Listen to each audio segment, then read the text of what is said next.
So here they give us two imaginary numbers in our normal standard form, and they want us to multiply z1 times z2. And of course we already know how to do that, right? We did that in like the last class, and we can just multiply it through. Remember, I squared is -1, and get that in a lovely standard form, a plus bi.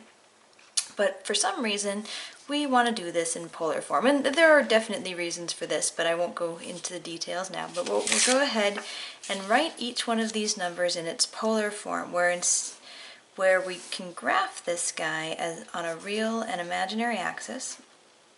And so this is the same thing as 0 on the real and -√2 on the imaginary. So I'm down here.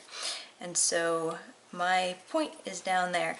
And I can describe that point, instead of calling it with an x and a y, or a real and imaginary, I can instead describe it with an r and a theta. So I have my choice. I can describe it with a positive radius of √2 if I go an angle of 3 pi halves. That's one nice way to do it.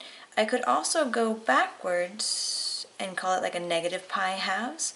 I could also do r was a -√2, but I would have theta be a regular pi halves. So I would get to pi halves that angle, and since my radius is negative, I would end up going the other way. So you could do either this or that. Your conversion is that if you're starting with a plus bi, your polar form is r cosine theta plus I sine theta, which some people fondly refer to as r cis theta cosine plus I sine theta as a shortcut. But I'll write it all out here. So my z will end up equaling, I'll use, this is okay, but I'm just going to use this one. R cosine theta plus I sine theta. So that's √2 cosine 3 pi halves plus I sine 3 pi halves. Sorry, parentheses around all that. And that's my polar form of this guy. Now, if you plugged in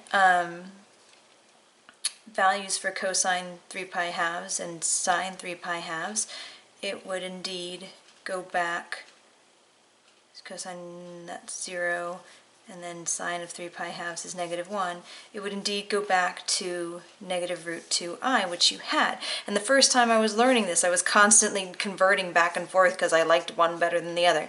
But we're going to leave it like this because they want our answer in polar form.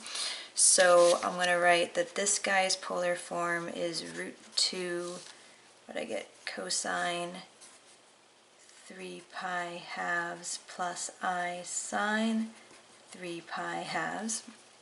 And then this guy's polar form, we'll go ahead and do the same thing. If I were to go and graph him, this is the real axis, this is the imaginary axis, go -3 on the real and -3√3 somewhere down there on the imaginary.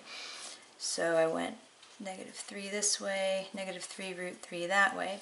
So my radius, that length there, I recognize this as a 30, 60, 90 triangle. So this is my 30-degree angle. That's S, 2S, S√3.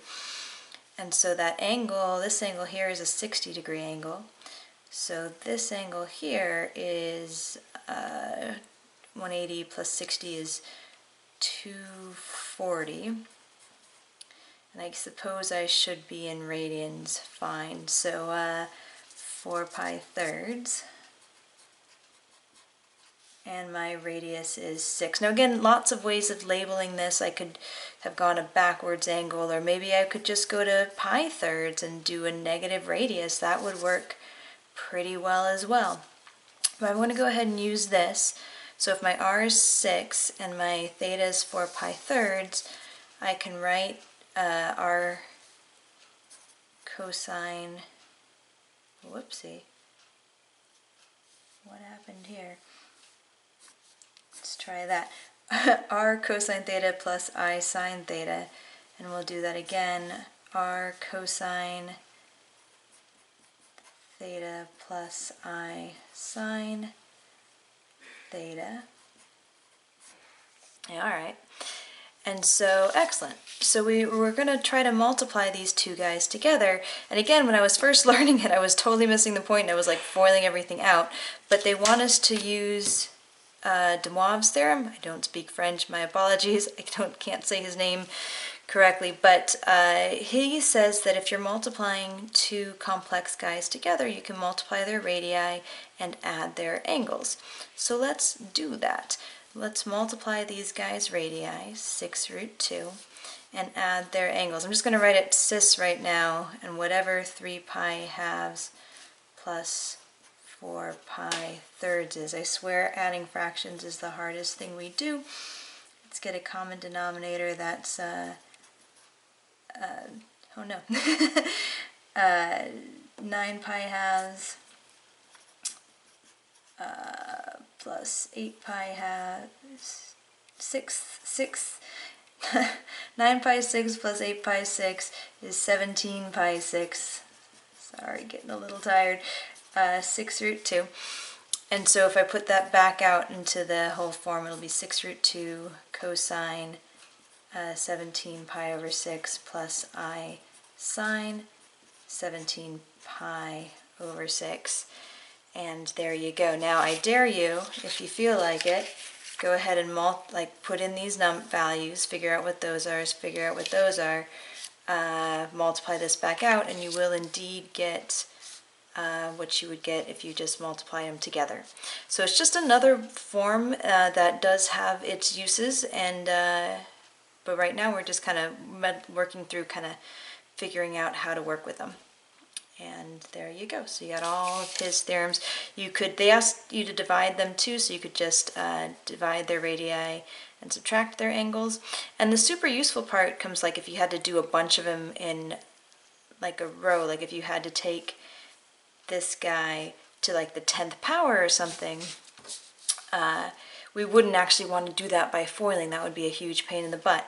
And DeMoivre's, and this is where it really comes in handy when you can take the radius to the nth power and just multiply the angle by the n. It's like an extended form of one of these, just multiplying them out all together. So have fun with those. Okay.